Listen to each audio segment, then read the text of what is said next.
Good evening, everybody. I want to welcome you to the regular meeting of the New Britain Board of Education. It's September 2nd. It is 6:01. Mr. King, would you lead us in the Pledge of Allegiance? Of course. C. I pledge allegiance to the flag of the United States of America and to the republic for which it stands, one nation, under God, indivisible, with liberty and justice for all. Thank you. Rachel, if you'd call the roll, please. President Barbara McNeil, Here. Vice President Ms. Diana Reyes, Here. Secretary Anthony Kane with the C, Yo. Mr. Anthony Kane with the K, Here. Ms. Annie Parker, Here.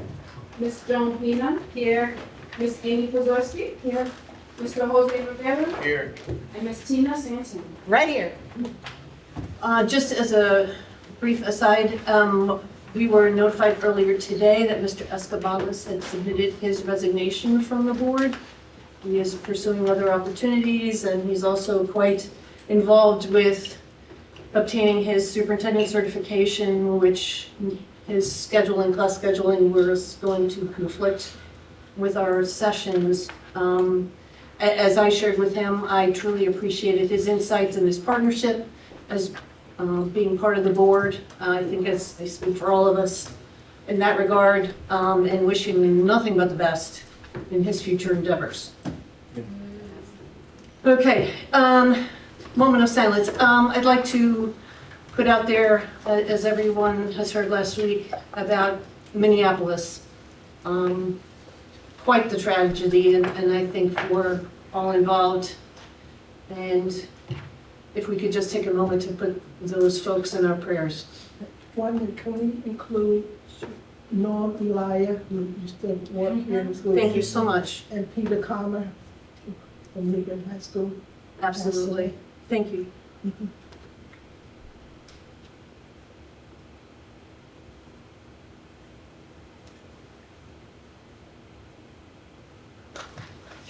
Alrighty, public participation. No one has signed up for public participation. Is there anyone that does wish to speak? Going once, going twice, 3 times. Okay, we're good with that. Are we, at this point, Mr. King, looking to? Motion to suspend the rules to add an item to the agenda. Do I have a second? Second. All in favor? Aye. Okay, sir. Ms. Santana. Ms. Santana. So, we had put together the resolution for Hispanic Heritage Month, and here we go. As we stand at the threshold of Hispanic Heritage Month 2025, we reflect on a rich tapestry woven through centuries of history, culture, and achievement. The journey began on October 12, 1492, when Christopher Columbus and the Spaniards made contact with indigenous tribes, marking a pivotal moment that would forever alter the course of history. This encounter not only initiated the spread of Hispanic cultures throughout Western Hemisphere, but also laid the foundation for a diverse and vibrant society that continues to thrive today. From September 15th through October 15th, we come together as a nation to celebrate the myriad contributions of individuals with Hispanic roots. This month serves as a reminder of the strength and resilience of the 54 million Hispanic individuals who call our country home, making them the largest ethnic and racial minority in the United States. Their influence is felt across all sectors, from government and business to education, sports, and the arts. As we honor this illustrious population, we recognize the countless achievements of the Hispanic men and women who have shaped our city. Their leadership and innovation have left an indelible mark on our community, fostering a sense of unity and pride among all residents. In our own community of New Britain, more than 40% of our overall population and 2/3 of our student population is of Hispanic heritage. In light of these reflections, the Consolidated School District of New Britain proclaims September 15, 2025 to October 15th, 2025 as Hispanic Heritage Month. We encourage all residents to engage in programs and activities that celebrate the contributions of Hispanic individuals, ensuring that their stories and legacies are remembered and honored. Let us come together to celebrate the vibrant culture, history, and achievements of the Hispanic community, recognizing that their contributions are integral to the fabric of our nation and our city. As we embark on this month of celebration, may we foster understanding, appreciation, and respect for the diverse heritage that enriches all of our lives. There you go, from us as a board. Thank you. Thank you, appreciate it. Thank you for the collaboration. Are the schools planning any kind of activities for Hispanic Heritage Month? They typically do each year. We'll make sure we share that with the board. And will they put that in the next month? We typically do it. We'll share that with the board, yes. I'd just like to point out that I did not see this prior because I definitely would have made some changes. But I am just very happy to represent the Hispanic community on this board, and I hope everyone has a wonderful Hispanic Heritage Month. All right, thank you. Okay, sir, you're on. So good evening, everyone. Welcome back. I hope everybody had a restful summer. For the central office staff and I, nobody believes it, but summer is the busiest time. We have some fewer evening meetings, but other than that, summer is very busy. I want to say thank you to all of the staff who helped get our schools ready: maintenance, custodial, MIS, secretarial, administrators. Really, it's been a very, very busy summer. And other than the thing I'll talk about in a moment, it's actually been a very good start to the year. So with that, of course, I want to address the concerns that have come up over the past 6 school days. I just want the board to know one more time from me that in no way is our busing provider's current performance acceptable to me. We've been very clear and very blunt with them. At this point, the recourse that we have is financial. And I've already made it clear myself, as has Ms. Gonzalez, to the busing provider that we intend to exercise our right as we see fit. It is a contract, as the board knows. We're beginning year 3 of a 5-year contract for general ed and a beginning of year 1 for a 3-year contract for the special education. The degree to which our parents have had to wait for buses, both coming and going, is not acceptable to me. We've been very clear. I want to thank Ms. Gonzalez for her multiple communications per day with the bus company management. What we know is the majority of the issues are with our students who need the most reliable transportation. The majority of our issues are related to special education, and these are the students who get 1 or 2 or 4 or 5 students per vehicle. I will say, I want to pause there, of course, to thank the parents for their patience, to thank them for their concern, but it's also important for me to thank our staff. I have visited the transportation office a few times each day, and they have been nothing but professional when on the phone with some very upset, irate, very emotional parents, and we should be proud of our staff who are taking these calls. As I wrote to you in my weekly email, we have flexed the meager staff that we have available from our special education office here at Central Office. Ms. Rios, my own executive assistant, has been down there both morning and afternoon all of last week. What we're doing at this point is, I would say, applying the pressure that we can. We don't have school bus drivers. The superintendent is not a licensed school bus driver, but we can make it clear to them what our expectations are. What we'll begin doing when it's financially feasible is if we do not see improvement, is we will begin removing routes from First Student and giving them to other providers that have the proper qualifications and certifications. It is extremely frustrating for everybody involved. We know, especially for the parents who are waiting a very, very long time for their children.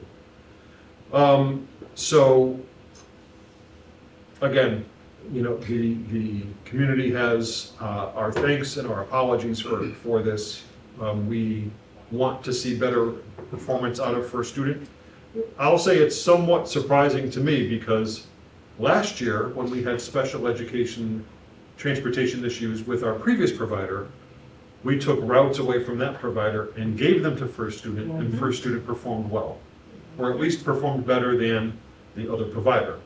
I know there were some questions about why did we change. I would just remind the board that our previous provider did not bid on our current contract. So staying with our previous provider was not possible because they chose not to bid. And the board is aware of how that bidding process played out. So I'll say the greatest frustration for us, and I hope the board sees this and knows this, is we really do pride ourselves on the degree to which we communicate with our families, both good things and when scary and or bad things happen at schools, we take pride in telling parents that.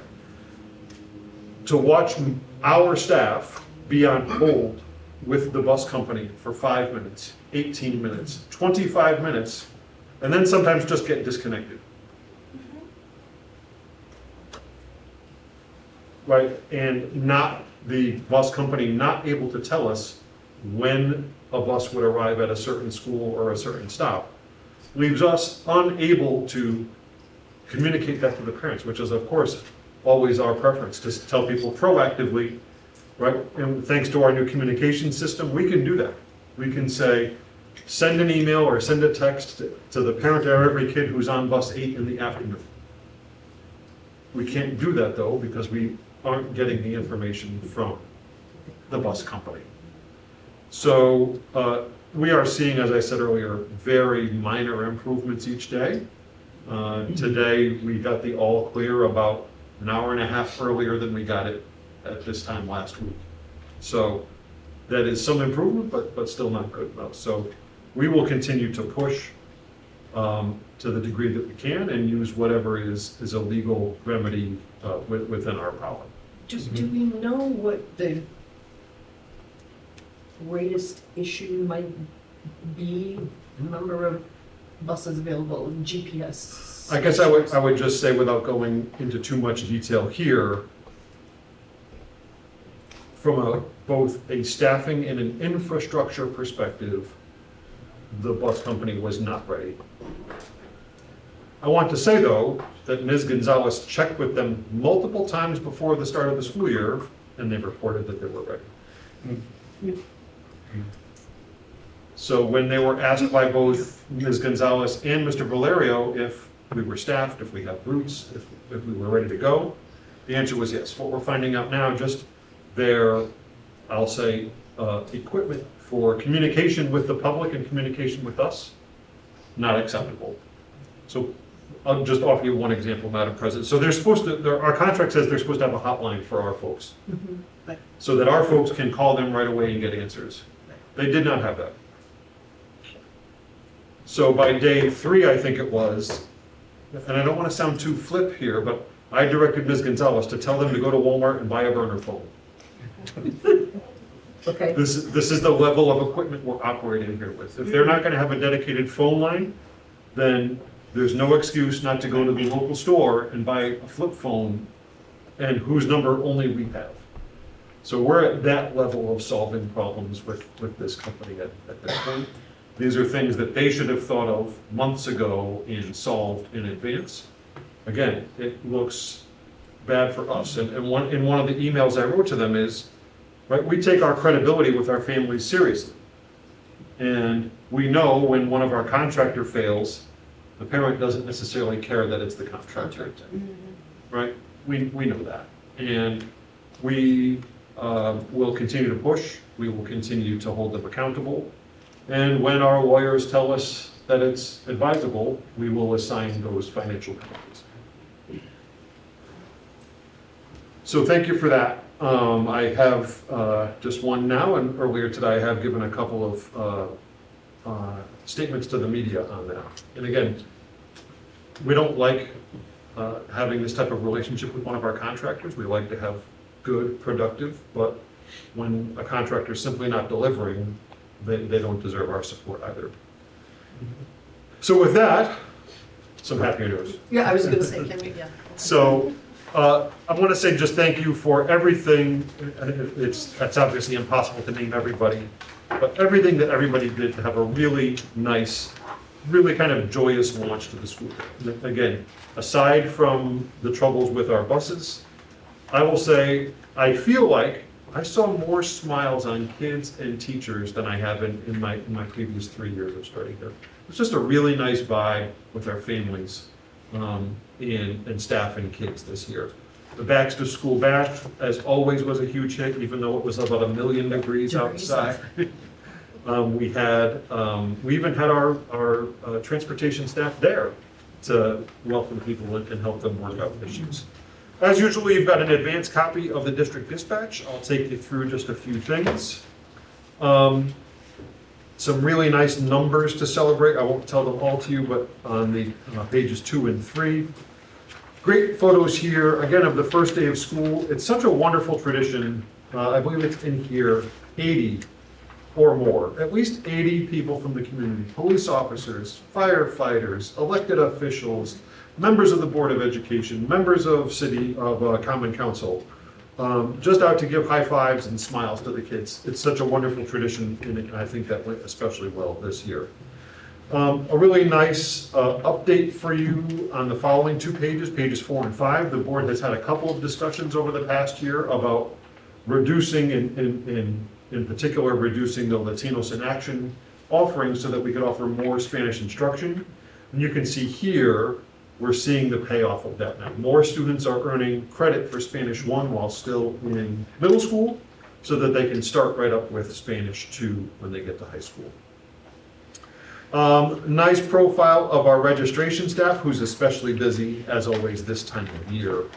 I want to thank members of the public. Some of them are in the audience now that I met with just before coming down here to talk about a variety of issues. And something that came up in that meeting, I just want to mention here while we're looking at our registration folks. I just want to clarify for anybody in the audience or who's watching from home or listening is, I want to be clear because it's a real big worry in our community at this time. We do not check immigration status for anybody who's registering to attend school. We're in the business of teaching kids, right? By Connecticut law and by the superintendent's own philosophies, we do not ask for documentation of citizenship or immigration upon registration, right? And it would be totally understandable if there are some people in our community who might be worried about that, resistant when they think about that.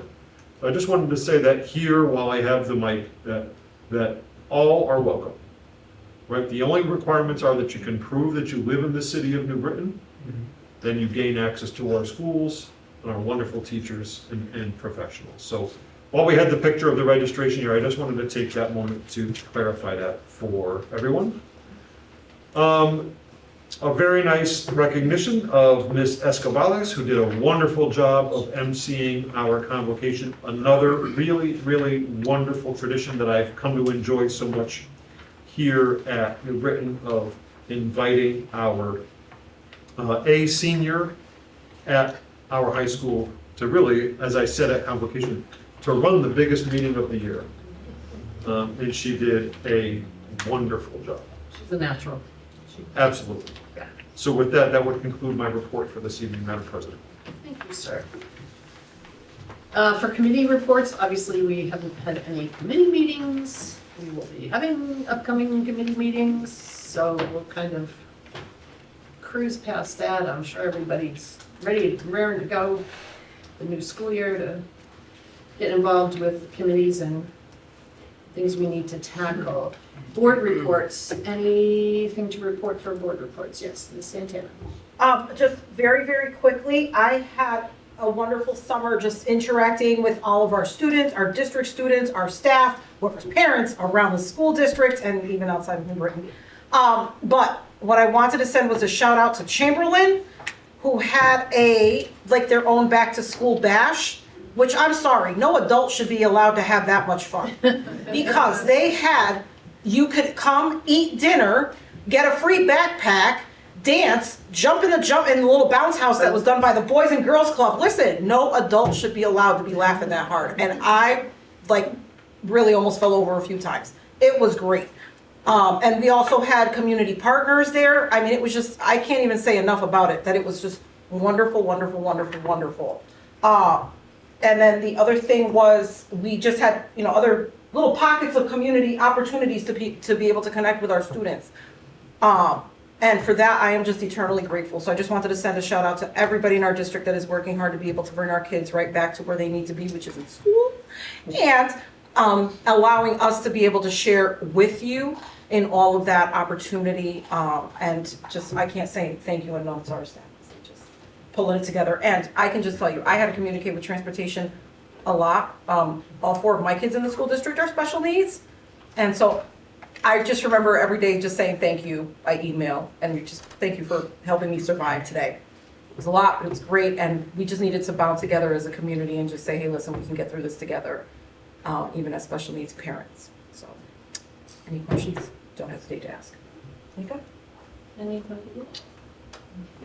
I just want to say, I had lunch with my retired teacher friends, and they were all very impressed by the photos on Facebook with all the kids and happy faces. And one of my friends who volunteers for Self and Us for everything was so excited. And I said, where are you volunteering? Because I know when you're like this, we're going to have to go someplace and volunteer for something. So keep that in mind. But yeah, they did an excellent job. Everybody was really happy, and it was a great idea to put the pictures on. Yeah. I attended the back to school bash as well, and really enjoyed it. I mean, I've attended the past, but this one was really nice, and I like not just different schools, but the different services availability. It really put the focus on school's not only coming, but we're here to help you too and get ready. Can I just say this though? When you're going to an event like that, one of the things that I notice is who's actually supporting the student. So like, even though there's mom and dad, you know, there's also uncles and aunts that in the evening are bringing these kids to the event who are invested in their child's education. Like that's, and you get to put a face with a name, or I can't remember anybody's name, but I remember everybody's faces. So a face with a face and a school, and be able to pick up on that. And so it's really great to be able to find those pockets of opportunity to connect with the families, the networks of support for our students, and I love that. So it's great to do that. But no, I was going to say that Dr. Pazorski and I had a lot of fun handing out school supplies at the back to school bash. And I was able to greet the children at Smith on the first day. And I just wanted to give a shout out to the paras who were there to greet the children who just started school, you know, children who had some special medical needs, and they were just so warm and so welcoming, and the children felt so safe, and I was so pleased to see that. Did you want to add anything, Amy, or no?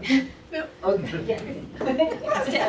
I'm Smith class of '88. I'm just excited. We're getting a new school next. That's all I'm waiting. Anyone else?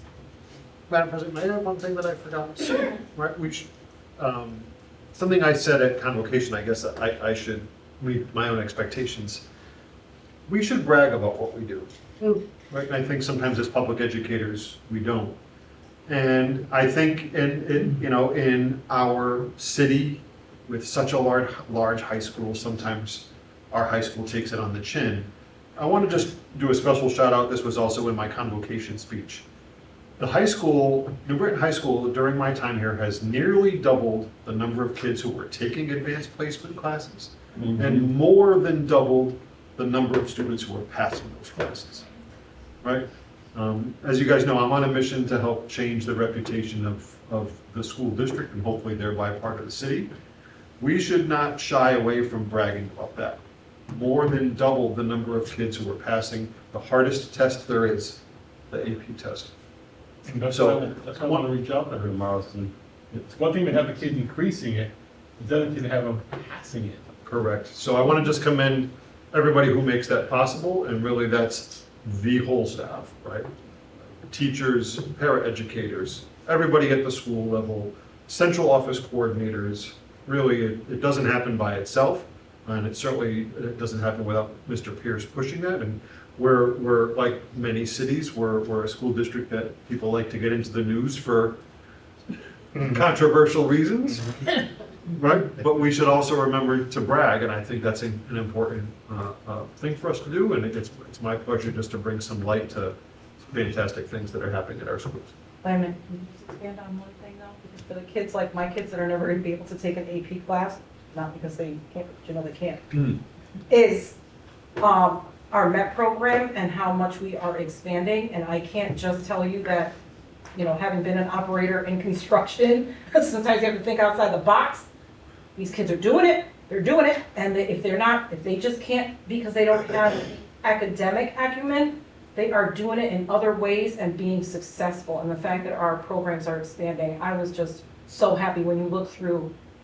I mean, our packet tonight includes purchases for things that we could not have dreamed of 15, 20 years ago, 30 years ago, because this is my 30th anniversary with Diana. So, I agree wholeheartedly, and in addition to those purchases and the expansions, I believe I said to you in my weekly email that one of our MET teachers is going to get a very prestigious recognition from the Connecticut Business and Industry Association. So, right, this is what I mean by becoming a beacon. Is it happens slowly but surely. If we stay persistent, we will become the kind of school district that others want to copy. But that said, football season started. That's Just saying. And the band. Yep. Gotta love that drum beat. So thank you for letting me Not add a into the problem, meeting. not a problem, never a problem. Bragging about our kids in our district, absolutely not a problem. All right, we have an item to go into, I need a motion to go into executive session. Second. And may I recommend inviting Ms. Manning and the superintendent, along with Attorney Bartlett. Attorney Bartlett, yes, please. So we will be exiting for executive session. I think you just need a vote, you got a motion. and a Oh, and motion then I- second, yes, you did, sorry. Yep. and then It was a you- motion. All those in favor? Aye. Opposed? We're in executive session. All right, we are back. Moving on to new business. Can I have a motion to approve minutes from a regular Board of Education meeting of June 2nd, 2025? So moved. Second.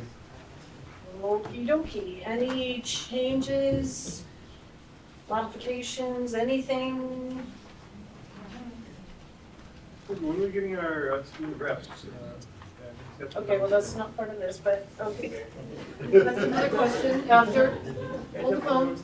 We're approving minutes. Yeah, it's fine. All righty, all those in favor? Aye. Any opposed? Abstention. Abstention, thank you, ma'am. All right. Did you want to ask your question quickly now, in between? Yeah, just wondering, when are we Student doing reps? student reps? Typically, the board president and I work on that in October. Cool. We're gonna work on that in October.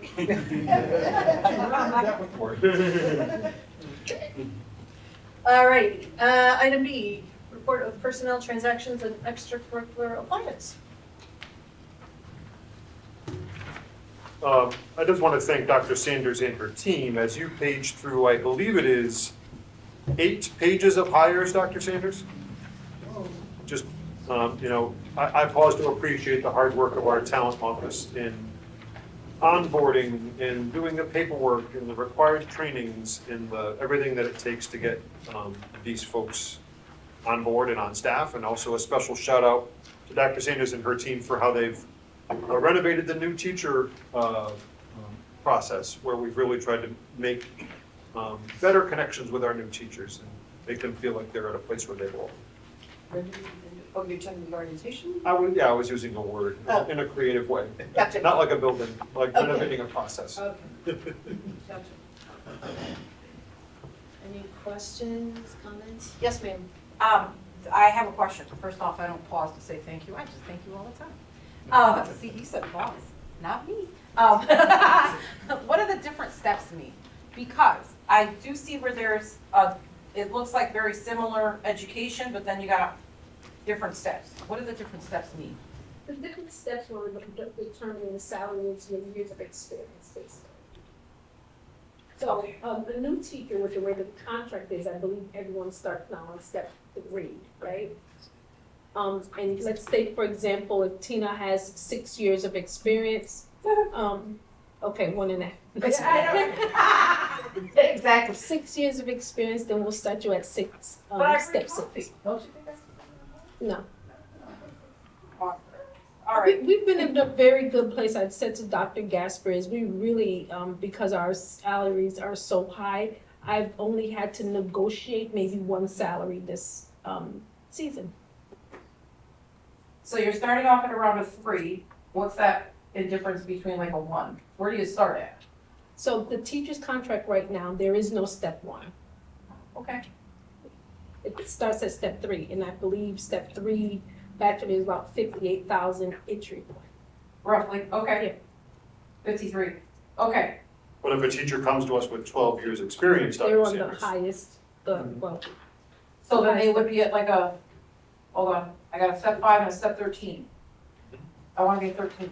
it depends, Tina, whether it's the salary lane, right? So you have a Okay. bachelor's, master's plus 30 PhD. So I just did Yeah. simply entry point.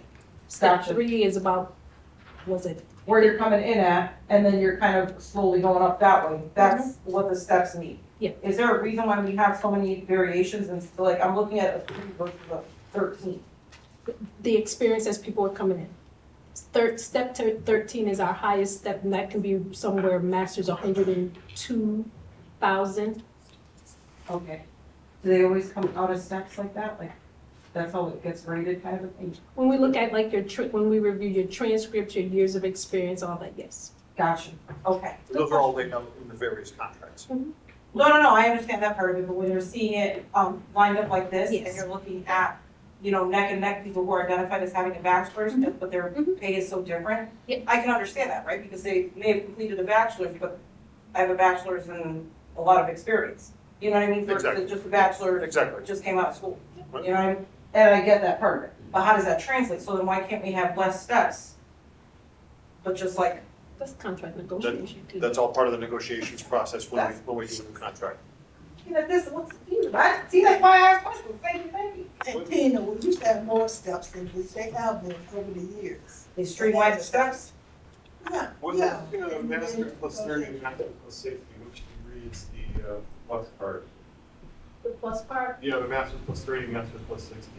so you have your master's and then you have 30 credit hours. Certification. It's Yep. master's, and then 60 credit hours over. Like, if you have a partner. Now that I knew.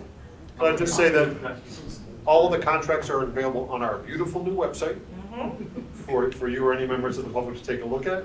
Let us know if you've got questions. Can I ask a question about the contract for the external resources such as EdAdvance and the Bridging the Gap? Like Tina, I was reading the contracts, kind of thinking about personnel from within the school district, and then I was surprised to see the external consultants contract. So I was wondering what the reason is for hiring people from outside the district.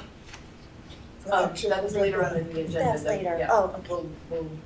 We'll get into those as we discuss each of those items, thanks. See, everybody's been doing their homework. I'm I'm sorry, what? Everybody's been We doing their had- homework. This was our extra day off. 156 pages. This is what I do. I do have a question, and let me know if it's better for later on. The 2 teachers from, I think it was 2 teachers from Puerto Rico, right, that Yes. we hired? How have they, Are they here? are they here, are they acclimated, like, So technically speaking, they're teacher residents, which is, Yeah. is kind of like a teacher in training, but I was just speaking with Dr. Sanders about that recently, and they're really adapting well. They're set up across the street for a place to stay. Anything else, Dr. Sanders, you want to say about Are that? they the only people over there? They got. Well, I did site visits Friday to check on them and our other 2 residents that are internal. So we have 4 and checked on all of them, so they're doing well. And they're all for special education, correct? They're all for SPED, so next year we have 4 SPED teachers who we have to place. that's awesome, thank you. Thank you. I did have one more question about this, the list itself. Exit interviews and any, because I'm looking at people with some real serious years under their belt. What are we finding out when they leave? I mean, you're looking at 9 years, that's almost a decade in the school district at Holmes, and that person's gone. So we have that detail in the personnel committee each month, where Dr. Sanders details that, all the different reasons for leaving and the percentages by year. So we wouldn't have that at this point, we'll have that for the committee at the end of this month. Do you ever tease out people who have over a decade, or is it just as they're exiting, everybody, regardless of how much time? The person who was here for 3 months versus the person who was here for 13 years? They don't tease that out? I would say as time allows, right? I know, I just want to Yeah, know. no, that's the honest answer is we just don't have time for a sit-down interview with everybody who chooses to work somewhere else. So I think Dr. Sanders' team does the best with the time they have available, and that's through the survey, and we'll try to give you very detailed data. So it's only as reliable as the person who's putting the information in on their way out? Yeah, and it's, for privacy reasons, we couldn't ask them anything further. Well, I got you. Okay. Moving on to item C, enrollment report. As I've noted to the board in my weekly email, we are seeing a drop in kindergarten registration, and that's why I wanted to make that comment earlier. I will find out, I think next week I have a meeting with my counterparts from Hartford County, and I'll be asking if they're seeing something similar. So for right now, we are seeing a little bit of an enrollment dip, most especially at the kindergarten level, and we're not exactly sure why.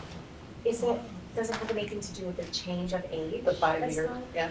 We don't think so. Ms. Bordelot is really our expert on that, and as we like to call them, the burn babies. Right, we saw a slightly reduced number of requests this year, but not that explains the full drop in kindergarten enrollment. Is that an accurate way to say that, you think? We saw about, I think we had about 100 applications this year, where we had close to 210 last year. And then when we looked at the data from the previous year, we looked at which students were successful with that early entry, and then we used that score to help guide which students got in this year. So there are less students coming in, but less students overall applying as well. Have Thank we, you. oh, sorry. I didn't mean to. No, please. As far as working with the agencies around and the preschools and whatever, I know there was some questioning about programming and preparing to move kids into, well, I think the ability to request goes away next year for early entry? Okay, No, okay, superintendent's wish that it would, because then all the districts would be on equal footing. Right now, Okay. every district is kind of like making up their own rules about that. gotcha. But I believe there was a question at one point about the agencies within New Britain or surrounding and the programs that were offering enough rigor, to use a word you guys use, in their preschool programming to prepare kids so that they may prove to be ready prior to age 5. So I ran a pre-K task force at this time last year to prepare for the kids that are in this year. That includes our school liaison, Chris Badenhoff, who is our liaison between the preschool sites and then the district. I also invited some of those members. I myself spoke at a couple of those school city councils, just kind of letting them know what the process is going to be.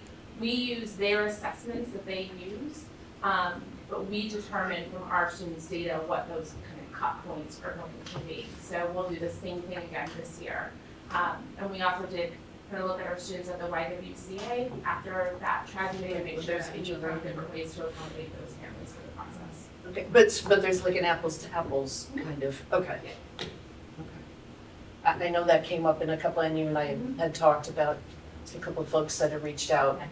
I mean, really what we're asking for is an exception to the legislation, which is saying that children are truly prepared to enter kindergarten as an exception, and like showing exceptionality. So we use a series of rubrics. We move into the ones that our preschool sites, our partners are already using, and then we do some aggregate kind of data across. And we used our own data to make sure that the kids that we did enroll last year, we were making good decisions about. Right, and I appreciate that, I just wanna make sure all of the agencies around, we're all on the same page now and all understanding how that process is gonna I go. will meet with them again at one of their school readiness meetings where most of them. Okay. And support out as well. Thank you, Ms. Bertolone. I just asked a clarification. So district total is 9253 for K-12, and then the 393 is preschoolers. Correct. So then, based on the district dispatch 10,004, would the balance of those students be outplacements? Typically, yes. Okay. Yep, Thank you. typically, yes. All right, thanks. There may also be some choice students in there, some magnet school students. Okay, they're included. Thank you. Okay. Any other questions, comments, concerns? All right, moving on. To item D.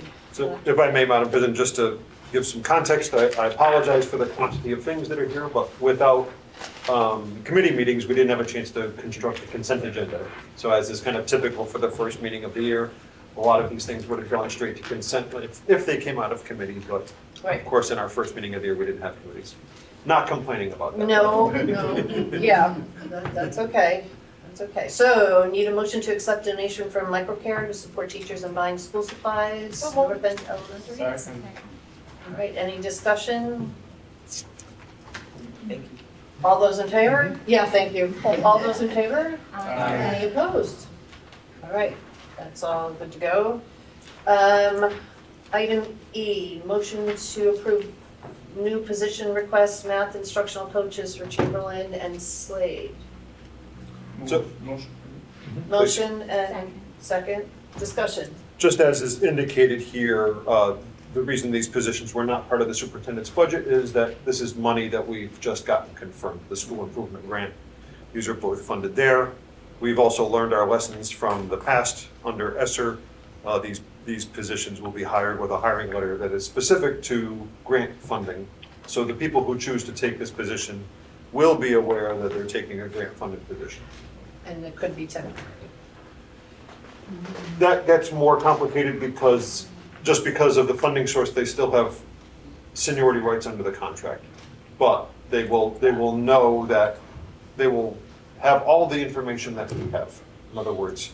So just because you're in a grant-funded position doesn't mean automatically you lose your job when the funding goes away. There's still seniority rights under the contract.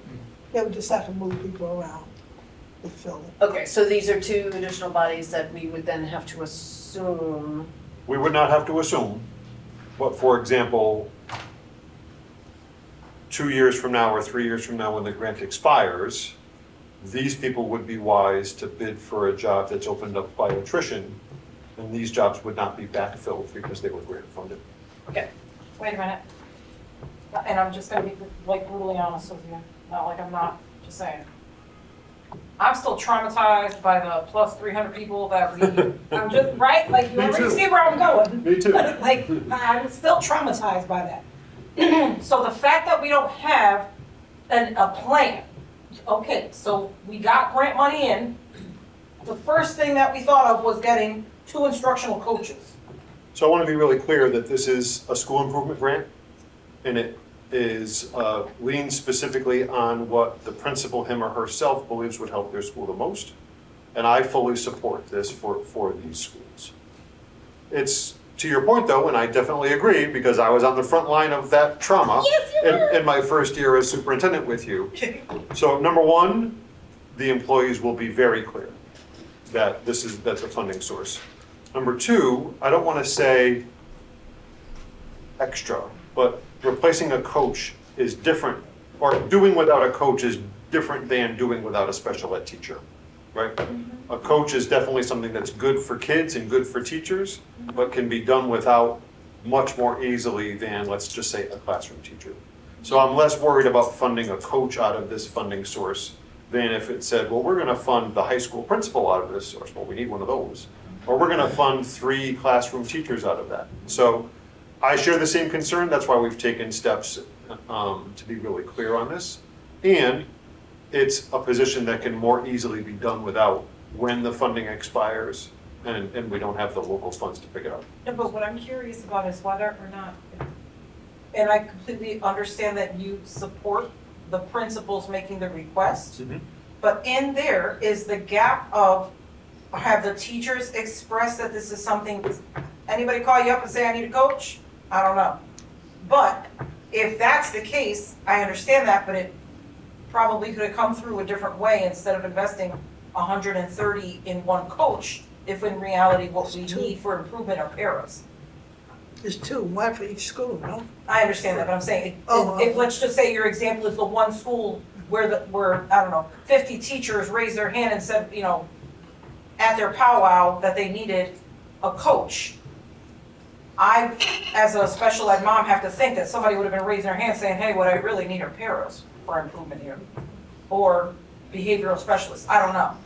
Yeah, but. I just don't know how the money is coming back in as a coach. But you know, whoever gets the position, it's a grant position, so it doesn't matter what, a program you put in there.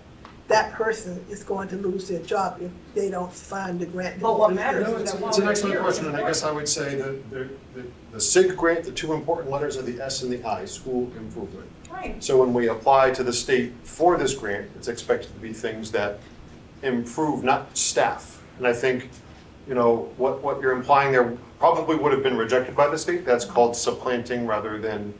I understand the supplanting. Right?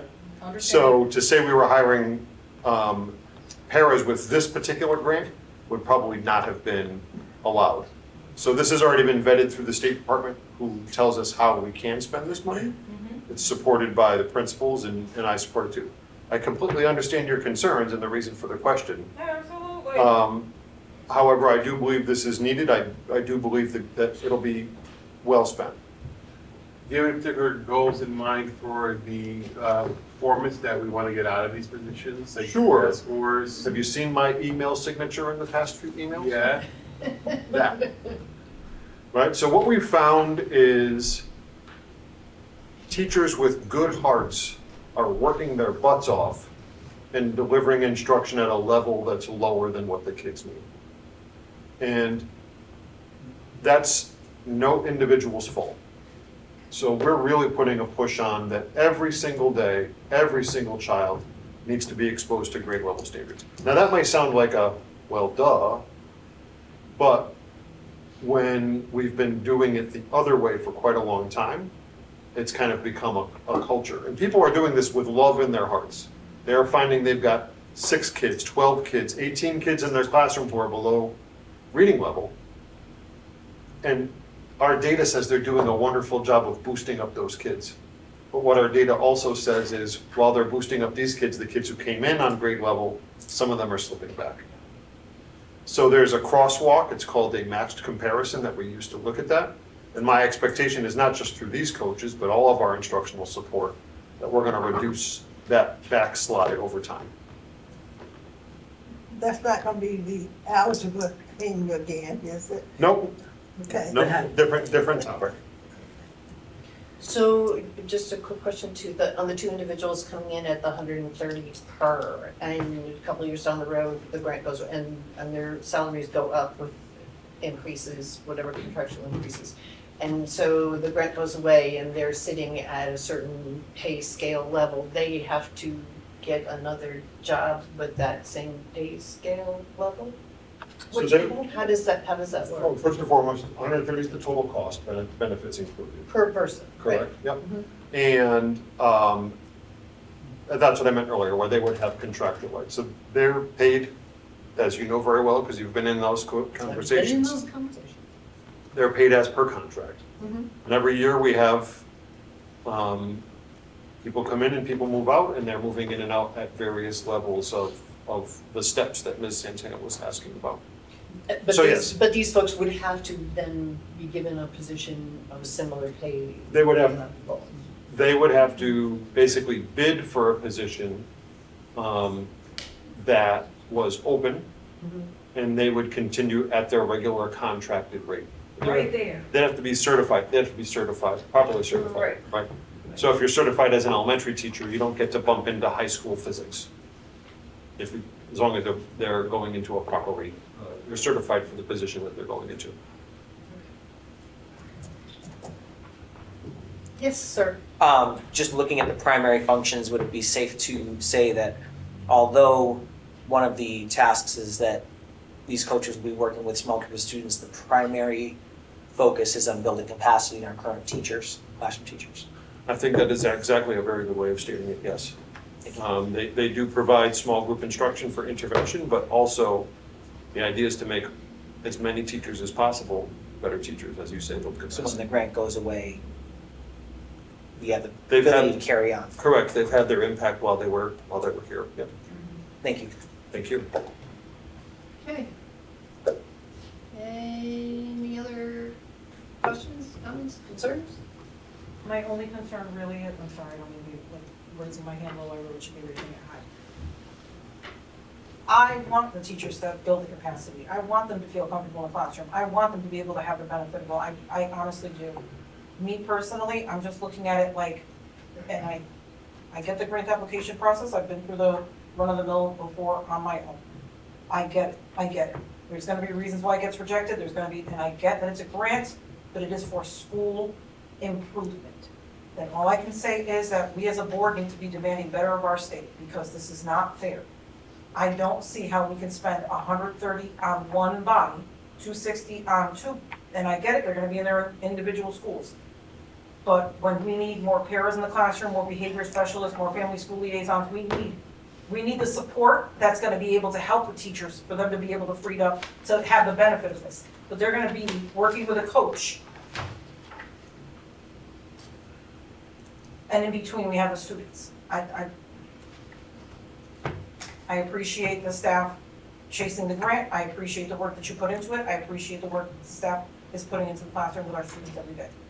I'm just, as a parent, I'm just really having trouble with this. But I appreciate it. Alrighty, all those in favor? Aye. Any opposed? Alrighty, item F, need a motion to approve contract between CSDNB and Ed Advance to provide, this is your question, Amy, to provide an instructional coach to assist with developing a writing lab for modeling and coaching cycles for grades 3 to 5. I'll leave it at that. So Second. I won't review the needs of coaching that we just spoke about in a moment, but to Dr. Pozorski's questions of why contracted, it really comes down to the quantity of need. It would be pretty difficult to find a part-time coach that would become our employee. So when the need is less or across multiple buildings, and we can find a reliable contractor like this, we do so.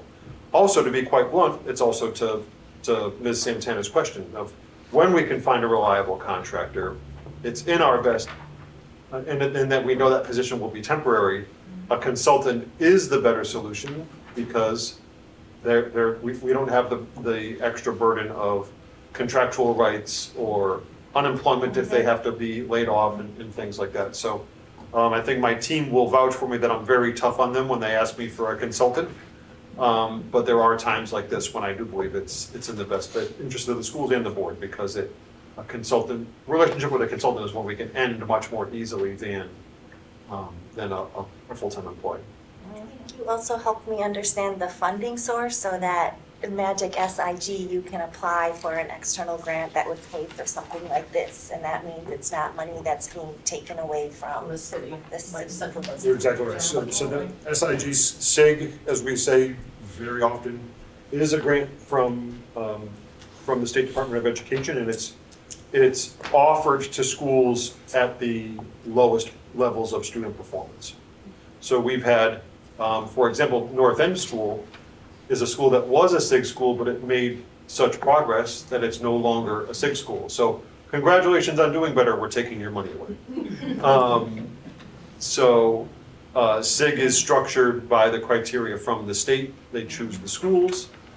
They give us a total amount of money to allocate. And then, again, as we said, it's school improvement is in the name of the grant. And it just so happened, at least one of those people, a retired teacher. I mean, we've got a school system that works in Ed Advance. All right, any other Questions, comments, concerns? All those in favor? Any opposed? All right, motion to approve contract between CSDNB and Bridge the Gap Educational Consulting to provide professional development, coaching, and structural planning to accelerate student growth. Similar to the previous item. Similar to the previous, yes. Motion. Second. Okay, any commentary, questions, comments, concerns? All those in favor? Any opposed? Alrighty, moving on. Need a motion to approve contract between CSDNB and the Southern Regional Education Board to provide instruction that supports authentic project-based learning. So moved. Second. So a continuation of an existing project and the same funding source as currently. This is Perkins. Perkins, correct. I meant previously when, Oh, a grant. the last time we hired SREV, it was also from Perkins. Gotcha. Sorry. No, that's fine. They're gonna be at Slade, all right? Correct. Okay. The next one we have the last of this stuff. Any discussion? All those in favor? Any opposed? Moving on. Motion to approve contract between CSDNB and the Southern Regional, oh, this is another one. Oh, for Pulaski, same thing but for Pulaski. Yes. Second. Oh, second. Moved and seconded. Any, Still reading. any discussion? All those in favor? Any opposed? Alrighty, we're all set. Motion to approve contract between CSDNB and New Britain Emergency Medical Responder to provide an initial EMR certification course. So moved. Second. So proud of this. Another wonderful opportunity at our high school where kids become work certified right out of our schools, and also a great example of our partnership with city first responders. Any discussion? All those in favor? Aye. Any opposed? And one abstention here from Ms. Pena. All right, motion to approve purchase order between CSDNB and Snap-on Industrial to provide a comprehensive upgrade to the auto mechanic shop. So moved. Second. Any discussion? Thank you, Sandra. Really nice upgrades to the auto shop, which was ready for an upgrade. You're trying to say it's old. All right, any discussion? All those in favor? Any opposed? They're gonna teach them how to work on EVs as well? That is Don't the be goal, jealous. yes. I'll be jealous. No, I'm excited on that, because I've heard that some mechanics said they're not even gonna touch EVs, and our guys are gonna be ahead of it, and they're gonna work on them. Don't you worry. My dream is gonna be real nice. All right, moving on, motion to approve purchase order between CSDNB and Tecton or equivalent to provide a comprehensive upgrade to the auto mechanic shop to enhance hands-on learning. So moved. Second. Any discussion? All those in favor? Aye. Any opposed? Alrighty, motion to approve bid award between CSDNB and Omni Data LLC and Coquina Labs Inc. for some, you guys are trying to kill me. For a cybersecurity pilot program. That's cool. Need a motion? So moved. Second. Thank you. Nice, I get some tongue tied and find I know, I'm good, I just want to, make sure we got this right. Okay, so this, if I understand correctly, is part of that E-rate thing? Yeah, it's the E-rate pilot program Okay, that we were granted. so 85%, if I'm reading this right, 85% is covered through that? Correct. Okay. Any discussion? All those in favor? Aye. Any opposed? All right, moving right along. Motion to approve purchase order between CSDNB and New York Security Systems for AVA camera cloud subscription renewal for the 25-26 school year. Pulaski and Slade. Motion. Motion? Second. Second. Any discussion? All those in favor? Any opposed? Alrighty, motion to approve contract between CSDNB and Heartland School Solutions for Mosaic software. to manage the lunch program. This surprised me. It surprised me too. How does this manage the lunch program? So it's, Yeah. everything from the back end to the front end, when students are quote unquote cashed out, when we take their ID number. Uh-huh. Oh, when they go through the Correct. lines and whatever, okay. Correct, yep. So does this come from that money that's surplus in the cafeteria fund? Ms. Alfano, this is paid for out of the cafeteria fund, correct? Cafeteria. It is, yep. Okay. I think there's just an error. Thank you for asking, Ms. Parker. I think it says grant object code when it really should say, the food service fund. Okay. Good, just a question. Just reading the descriptions, does this have the potential to save money, or is it just more of a compliance with federal guidelines? Or ease of getting No, them through. there's not a savings. This is the software that we utilize, as Dr. Gasper mentioned, when the students go through the line, it takes the meal counts, it tracks the meals served. It's so that, also for reporting purposes, when we're audited, this is where the auditors go and they review to make sure that our meal counts and our claims all tie. Gotcha. Thank you. Okay. Any other discussion? All those in favor? Aye. Any opposed? Yay, on to the back page. Motion to discuss nominations and approval of board delegates for the CABE conference. Yes. Second. Okay. So every year in November-ish, mid-November, CABE has their conference. Where it is this year, I forgot. And we usually send folks as a delegation. We send 2 representatives, I thought, for the Thursday meeting. And then as far as folks being registered who want to attend the overall conference. So folks that are interested in attending. Oh, I'll come. 3, okay. 4, okay. 5, okay. So, Just for a point of information for perhaps the newer members is, you don't have to attend both. Typically, if you attend the Thursday meeting, there's the board would compensate for the cost of the hotel. But attendance on Friday is, you can attend, in other words, I should get my words out. You can attend on Friday without having to attend on Thursday. So if you're only available one of the 2 days, the Thursday is really kind of the business meeting day of CABE. And then Friday is like the professional development day, where there's workshops and seminars to attend. correct. I think that's the bigger overarching part of it, the workshop, Yeah. that everybody comes and fingers crossed that You're Dr. welcome. Sanders will find it in her heart to teach another class, which I would greatly appreciate, it's phenomenal. Number 1. Number 2 is the Thursday, you get advance notice, you also get a booklet that is actually what you're voting on, and you're making decisions with Kate and with other Board of Education leadership. So it's important. Okay, so seeing that there's 5 members, I'm going to split this out just a little bit. Yes. Who's looking to attend on Thursday? Okay, It was always me and Jody, now it's gonna be me and Diana. there you go. Okay, and behaving too. all in favor? All approving the 2, Diana and Tentative approval. Diana and Tina, right, as the delegates, I will call them, to the CABE meeting on Thursday evening. Yes. Is everyone, okay, cool. All right, so, and then as far as the conference and registering for the Friday sessions, 1, 2, 3, 4, yep. And everyone is okay with that?